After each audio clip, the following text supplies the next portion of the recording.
The broadcast is now starting. All attendees are in listen-only mode. Hello everyone, and welcome to our weekly MusicMaster online webinar. My name is Jill Sorensen. I am the product support manager here at MusicMaster. Just a couple of announcements before we get going today. This is a listen-only webinar, so if you have any questions, look at that GoToWebinar panel that you have on your screen. There'll be a questions section. You can go ahead and ask any of your questions there, and we will go ahead and respond to them through that panel. Also, if you have any other questions that we don't address, please feel free to contact us through support@mmwin.com or through your music scheduling consultant for what's going for what we're going to be talking about. Also, we will be updating the links on our website for the upcoming webinars. So I will have more about what those are going to be after we listen to Marianne Burkett's presentation today. She is going to be doing something that's probably familiar to many of you. You've just inherited a database, and now you need to turn it over and make it work for your programming goals. And so with that kind of an introduction, Marianne, take it away. Thank you, Jill. Thanks a lot for listening and watching today, and hopefully you're on the end of this kind of situation in a good way. You've inherited a new database, you got a new job, you're a consultant, you picked up some new clients, and you've got to review what's going on in the database. It's probably the first thing you should do when you're starting a new job as a PD or you're taking over a format. So what kind of steps should you take in MusicMaster to quickly align the database with your own programming philosophies? Today's session, of course, going to focus that. I'm getting you on track right away. And the first thing I'm going to recommend to anyone inheriting a database at a radio station is go ahead and just run the scheduler for a few days and give yourself ample time to sit down, take a deep breath, and review what you've got to work with. And so with that, what do you have to work with? The first thing you might want to review is your actual active library. Now in MusicMaster, we have categories on the side, of course, and you can go through each category and look up the history graph and see if it's active or not. Or you can use a music group to identify your active music. Now I don't have a group for active music right now, so how do I do that? I go to turnover analysis, the first thing I do when I do a database review, the first thing. And so I launch turnover analysis, and it quickly tells me what categories are active. And I'm just going to pull this down. Anything, and you look only at the hours used, 168. Of course, this is my sample database. Yours probably might look a little different, 58 here, 38 here, or whatever. But your hours used, that indicates it's rotating actively in the clocks. And so from that, I just right-click on the info bar, go to Category Groups, and create a new group, and just call it Active Music, or just Active. And I just pick the categories I want to look at. The reason I want to do this is I really want to isolate the stuff. I don't want to see what's on hold. I really don't. I just want to look at the active music. So here I go. It's appeared down at the bottom of my info bar, Active Music. And so I've got that, and I'm going to leave turnover analysis open for a little later use. I'm just going to click on the active. And sometimes when you inherit a database, you'll see something that you're not used to seeing. You'll see fields that you're not used to seeing. You'll see colors you're not used to seeing. And, of course, with MusicMaster, you can quickly adjust that using the ShowHide fields. I've got a view built in here, and it's called Don't Touch It because it's my favorite view. And you can sort this out however you'd like so you get a good idea of what's going on. Now, when you're inheriting a database, it's always a good idea to find out how many songs you're dealing with. And you look down at the bottom here, songs 235. I have a very small database. It's a pretty current hot AC database. To find out exactly how many songs are in each category, real quickly, just do a library analysis. Right-click on the column, look at it. So this is the category count. So you have a real good idea of what you're dealing with. The same would go for title. You want to do these library analysis because if you have duplicate titles, that would show up right away at the top. the duplicate titles would show up. Say if I had 2 sobers, it would be right at the top. So always a good thing to do. Not only with library analysis can you identify number of songs in category or title duplication, you can find out who your core artists are just like that by right-clicking, go to library analysis, and of course your core artists are going to rise to the top because you have more of those than anybody else. So you can see here in this particular format, Pink is I've got more songs by Pink than anybody else because she's my favorite artist and this is my database. So I would close that. Now, in MusicMaster, not only is the artist field important for identifying the core artists or what artist you're playing, artist keyword also plays a key role. And when you inherit a database, you really never know how much attention somebody has paid to the artist keyword field. If there's any misspellings, you're going to want to take a look at that. So sort by artist. Take a look at your artist keywords. Alanis Morissette is one of the most difficult artist spellings of all time. That's made easy. It's just got wireless router. It's really cool. Yeah. And it can use any kind of cellular modem. So to continue on, I'm getting some feedback here, and I'm not sure if anybody else is hearing that. Is anybody else hearing that? Is anybody else hearing that? Marianne, yes, I am. I will try to figure out what's going on here. Yeah, I'm just going to pause. I'm just going to pause for a second until we can. I'm getting a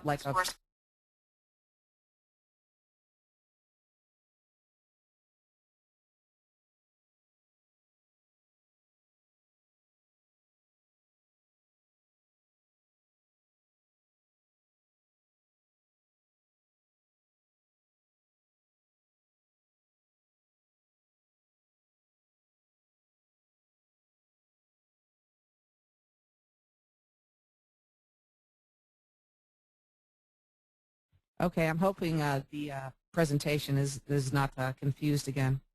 Anyway, to continue on with the presentation, that's something that happens in a radio station on the air sometimes when you don't know what's going on. You hear 3 commercials at the same time. And so I heard at least 5 people.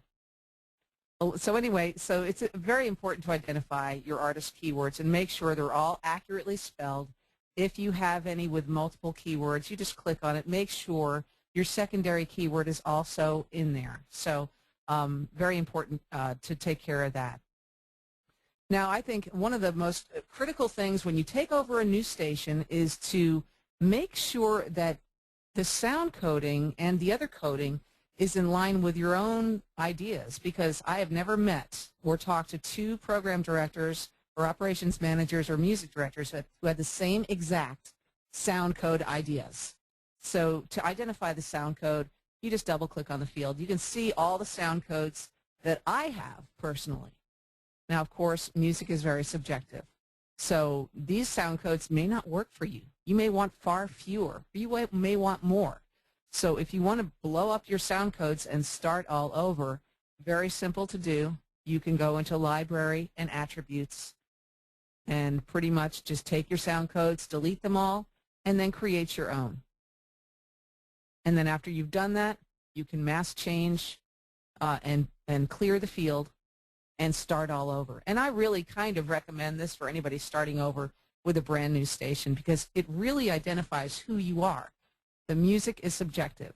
Your idea of what an alternative song and my idea of what an alternative song are likely far different. And the same would go with energy, mood, role, tempo, type. You know, I may think that this is a superstar in the format, 3 Doors Down. You may think they're like a one-hit wonder.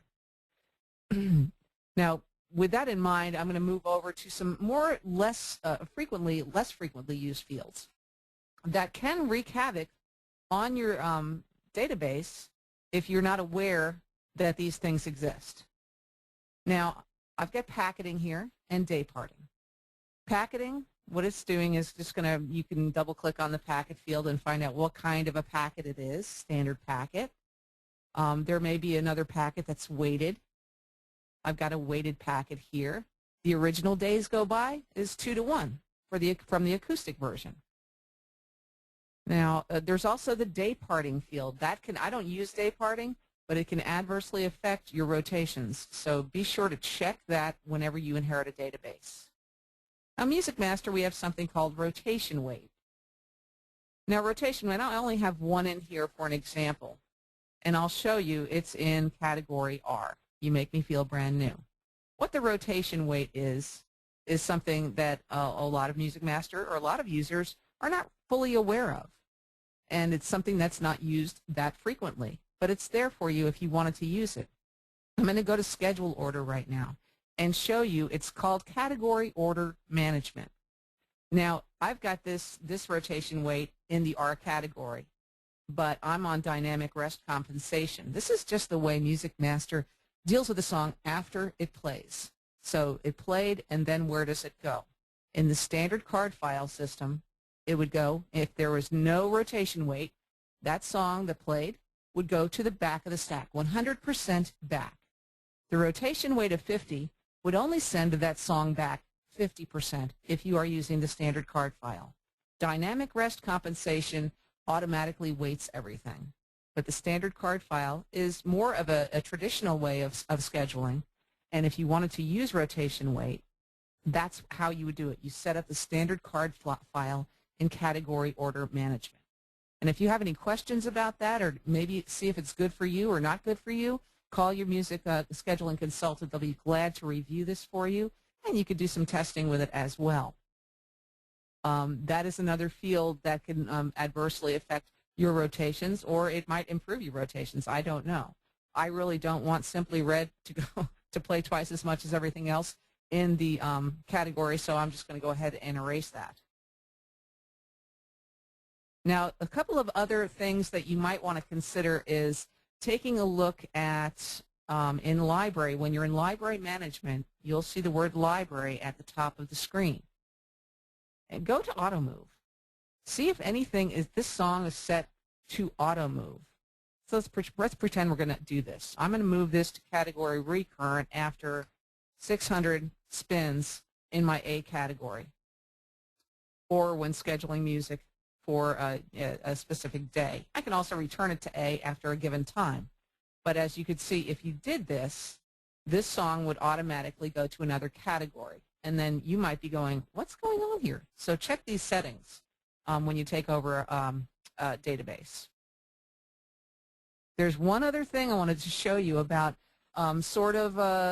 if you're not sure it's there, because we don't know the situation. When you took over your radio station, did you have a discussion with the program director, the outgoing program director, to find out what he was doing? There's something called Auto Platoon. Now, I have an Auto Platoon set up in this particular database. I'm taking from this L category, and I'm tossing 4 in to the Power Hold category and retrieving 4 from the Power Hold category every Sunday.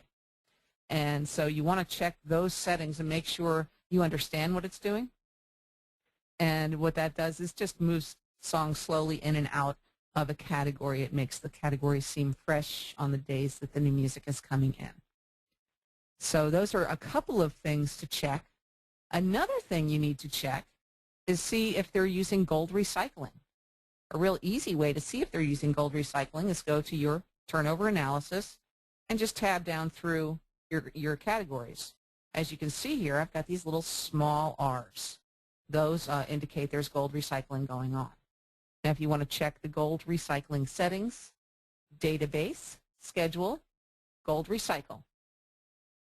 Go to the category in question and find out what your policy is. These are the up arrows or the pickup arrows, and this is the drop-off arrows. So I'm picking up songs. I'm using the songs from the middle of the day on Monday, and I'm dropping them off in the middle of the night on Tuesday, because I need to stretch this tiny library out as much as I can, and this helps me achieve that, because we know the people that are listening during the middle of the day are likely sleeping at this time and not listening to those songs all over again, which is the whole theory behind gold recycling. And if you double-click on any of those, you can see the settings and how to change them. There's a couple of different attitudes in recycle. So if you have a recycle period and you see a lot of unscheduled positions in it, it may be your pickup time isn't long enough, or it's only scheduling from the recycle pool, and your pickup time isn't long enough. So in that case, you might want to change the attitude to a more medium or really relaxed attitude. I'm going to close out of that. So you've gone through your library and you've recoded everything, or you've checked the coding on everything. Made sure it's all there. Rec of the day, the mood is missing. Let's go to. It's kind of a bummer song. So I've fixed all my coding, and now what I want to do is I really want to take a picture of it, and I want to print this out. And the reason I want to print it out is I don't want to have to keep going back to it when I'm trying to repair or adjust my rules. So I print out my sound code, library analysis, energy, mood, roll temp, just so I have it right there in front of me when I have my rule tree open. Which brings me to, before I want to go to rule tree, I was going to go to rule tree, but I decided to go to clocks instead. You want to check your clocks. Turnover analysis is another great way to identify, say, how many songs are playing from each category in any given hour.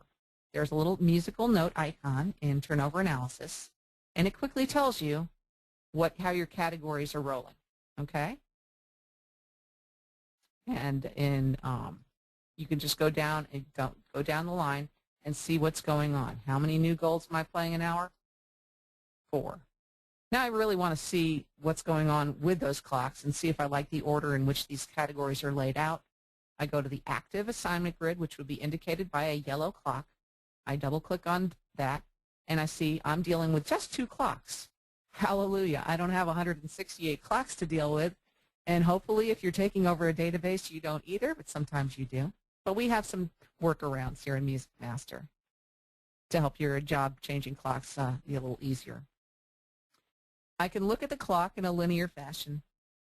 I can look at it in the pie view, which I like to do to see if things are plotted out kind of evenly. I want to make sure these categories are kind of on opposite sides of the clock, but that's just my philosophy. You may want them closer. You may want the colors closer. I can check my category usage. If I want to change this particular, I would just juggle it. Double click on the arrow and juggle them, save the clock, and now my clocks are changed. And I would save that and leave clocks. So now the clocks are changed, and everything is the way I want it to be. Now I want to go to the rules and check and see what needs to happen here. So check your rule tree. Now the first thing I would do with any rule tree is just go ahead and launch. If you've made clock changes, if you've made changes in categories, just go run the wizard real quick and see if there's anything that needs to be changed. I've got some no minimum rest rule here. That's okay. I don't want the one there because I've only got a 1 search depth on it. It's recommending some day offsets, but I know I already have some rules in there.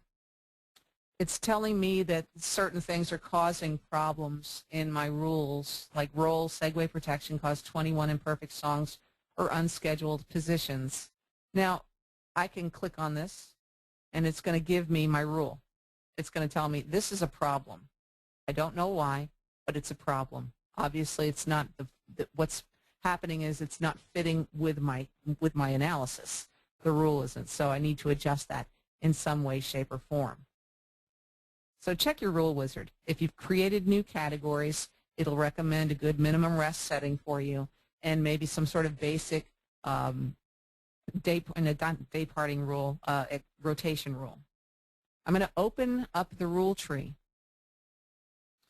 I'm going to check the rule tree properties. First thing I do, check the rule tree properties, especially if a rule is not working in a specific category. Check it out, because right now I've got the all categories rules, which you see at the top of the rule tree, turned off for these 2 categories. So, of course, a lot of these rules would not apply to my first 2 categories. So other things you want to check, artist keyword time separation. This is the overall setting in MusicMaster. This would apply to any artist that doesn't have a specific time separation on them. Now, if you hear Coldplay just one song by Coldplay, and you've got a Coldplay in current, you got a Coldplay in recurrent, and you also have one in new gold, you might want to check and see your keyword editor and see where Coldplay is as far as separation times. We do have some specific times set on category on artists here, and I wanted to look at Coldplay and see. I've got a 1 hour time separation on Coldplay because before I had a 2 hour separation on Coldplay, and I wasn't getting any of the golds to play because the currents kept getting in the way because there's a pretty rapid turnover. So I reduced this down so we can get those other ones to play as well.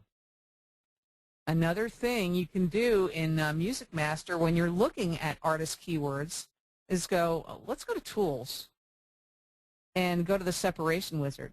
This guy is very smart. Thank you, Scott Wirt.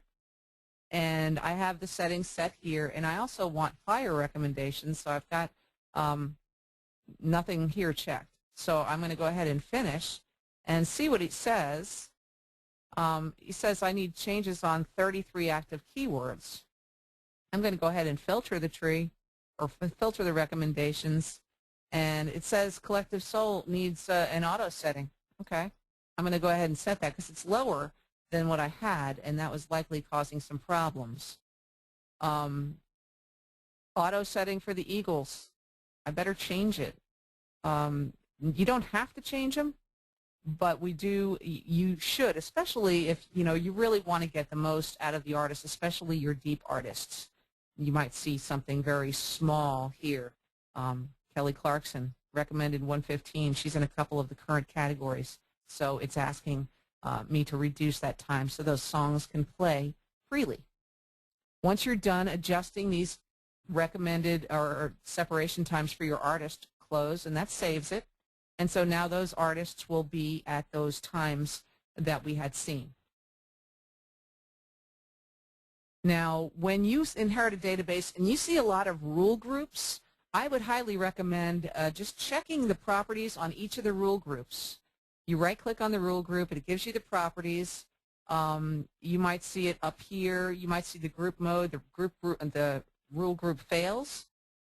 When any of the rules fail in the group, or you test the rules as if they're not in the group, or it fails when all included rules fail.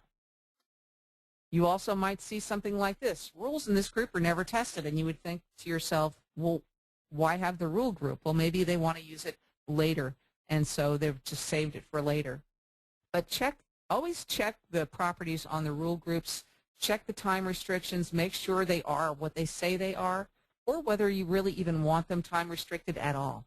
Because if you don't want them time restricted, you can just take the rules out of the rule group and they'll be applied 24/7 to all the categories that are turned on in the rule tree. You can also take rule groups and apply them to specific categories and filter those out as well. And you could put a clock code in here and apply the rules to just that clock. So rule groups, very important. It's a way you can day part your rules. It's a way you can segment your rules for certain shows and different feels and different types of music. But there can be, you might run into a database with 20 rule groups, and in which case you've got a little bit of work to do, and they may not make sense to you at this time, but you look at them, look at the properties, look at the rules in there, and see what's going on with them. Now, when I said earlier that I wanted to print out my library analysis on my different coding, because they do use coding rules in here.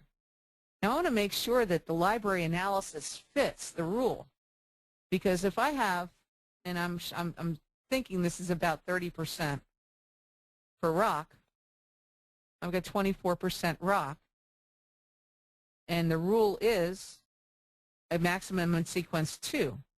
And it's in the unbreakable folder. So I think that would work out okay. If it said maximum in sequence 1, it may create a little bit of a problem, but maybe not if you're lucky. But in unbreakable, you don't want to have a database, a brand new database, and have to spend half your day filling in unscheduled positions. So to make the rules fit your library only makes sense. So check your rules there. Go down to the individual categories and look at these rules in the unbreakable, breakable folders or optimum goal scheduling folders. I'm not using any goal scheduling in this database at this time, but if I wanted to, it would be here, and you'd see them in this folder here. A lot of people, when they open MusicMaster, they think just because the folder is there, there's something in it. No. There's 3 folders by default, and they're just there to store rules. So you just review your sliding day offset windows, any kind of rules that you have in there, and make sure that they fit with what you're doing. Giving you a little preview of a new rule that's starting with our next version of MusicMaster, our next service release. We're very excited about this rule, the shift pattern rule. I am specifically excited about it. If you have a shifts in your database and use the shift editor, you can make the song jump from shift to shift. For this particular category, I'm asking it in the breakable folder to go from 1 to 3 to 2 to 4. So I would say 1 to 3 to 2 to 4. So I get a nice rotation there. So, and I have a max days cut off in the properties as well. So very excited about this new rule. I think a lot of people will be as well. While you're in the rule tree, you might as well just go to the related field again and check your scheduling properties. And you'll see I've got, for level 1, I have a search depth of 1 and 100% in all my other categories. And then I've got this level 2, and I wonder what that is. And sometimes when you inherit a database, you'll see several numbers here. And if you go to the different levels, you might see something like this. There's no search depth.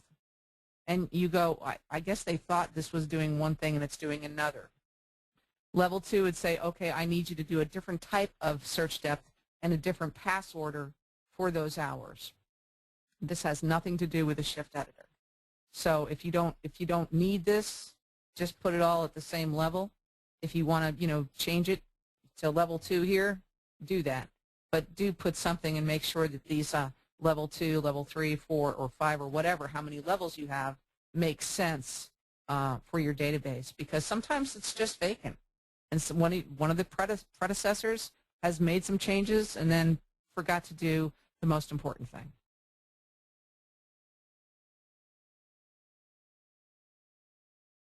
There's many things you can look at in here. You can also get to the attribute editor from here, which I showed you earlier, and you can adjust your attributes.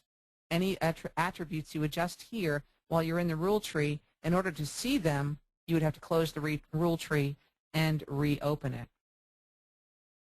Now you've created your rules, you've checked everything, and you are happy, okay? The next thing you're going to do, just save your rule tree, and go ahead and run schedule. Test it out. Don't be afraid. You can always unschedule it.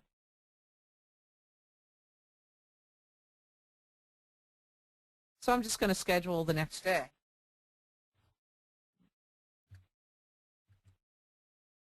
And I'm going to schedule everything at once. Check my options. I've got a little audio file that plays at the end. I don't think you'll be able to hear it. And it'll launch the schedule editor after scheduling and the recap report.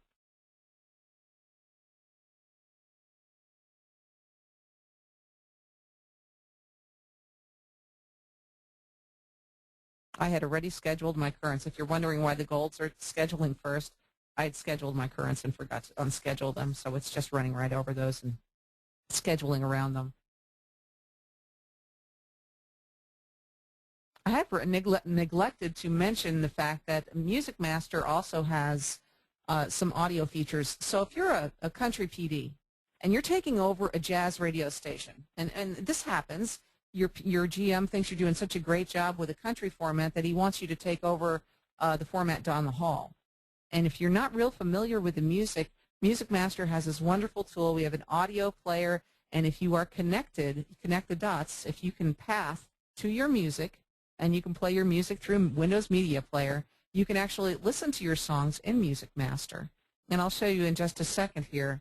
But it's a great feature, especially if you're not familiar with a specific title and you see a song you've never seen before and say, oh, I can't remember what that sounds like. Now, last week, Aaron Taylor, music scheduling consultant here at MusicMaster, did a nice session on audio player and all the features with the audio player. And so you can always reference back to that on our website at www.mmwin.com. Check on the webinars and the archived webinars. And everything we have done to date is all recorded, and we're recording today's session as well. And we do have some great sessions coming up in the next few weeks as well. I think a tech talk, top 10, things like that. So I appreciate you being patient with my scheduler, because I've got some incredible unbreakable rules, which is why my scheduler is taking just a little longer, and I have a long search depth. Those two things go into play with our scheduler, and so it's about done.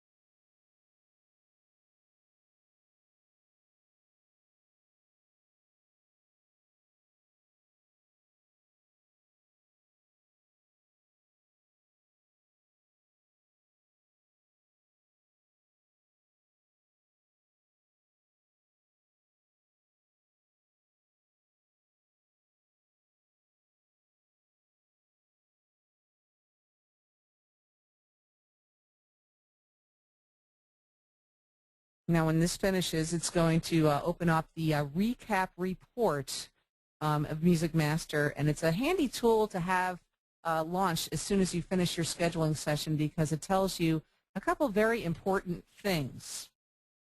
The first thing I do when I go to the recap report is I go to category stats, and I see how many unscheduled positions I have in the day. I look at the average depth that the category had to go through, see if there's any problems with that. The rule stats, I have some minimum rest problems here, I guess, in my recurrent category, so I'm going to need to revisit that with the rule tree wizard as well. But I usually just do this and see what failed all. Shift pattern rotation. It's having a hard time with it, but at least it's getting some of them.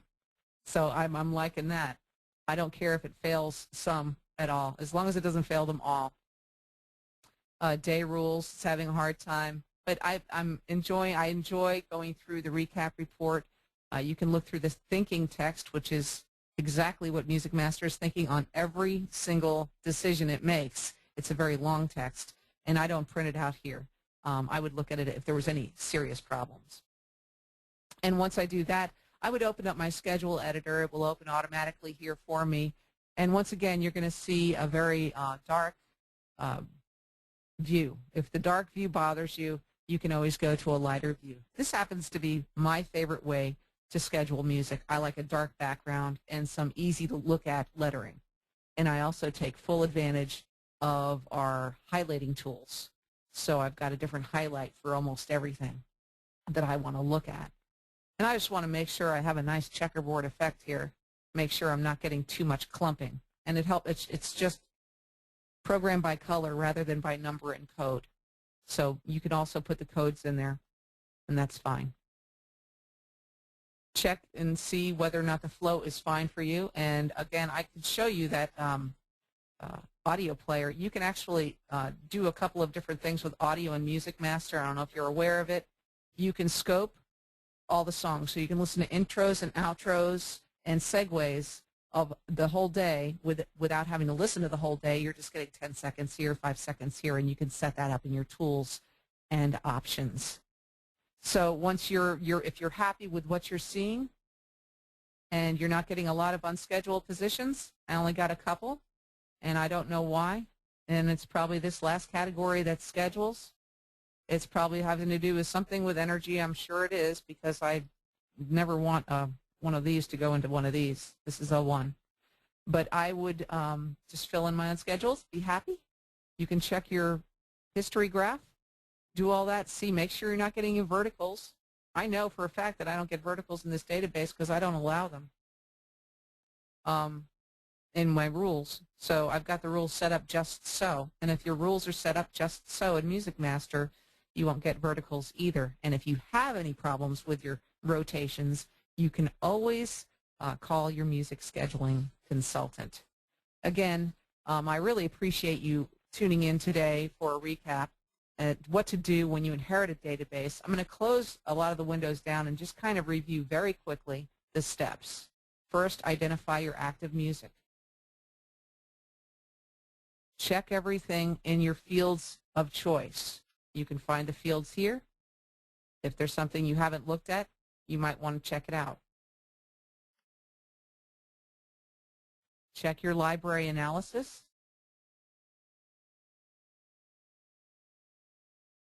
Check gold recycle, check platooning, check the day parting and packeting fields, change your clocks, change your rules, and run the schedule and see what you think. And you should be up and running. If you give yourself a couple of days, you can do this in a couple of days. It doesn't take long in MusicMaster. If you have any questions about anything we've discussed today, you can always call me, email me, or your music scheduling consultant personally, and they will be glad to take care of you. And I know we're running a little short today. I zipped through this, and I'm sure, do we have any questions, Jill? Not at this point, Marianne. So. Okay. Thank you, Jill. Anyway, I'm done. Have a great day, the rest of the day, and I hope this helped. And I will talk to you again soon. Thank you, Marianne. An overview of how to take a database that you're not familiar with and move forward. And so Marianne mentioned some of the other webinars that we have coming up.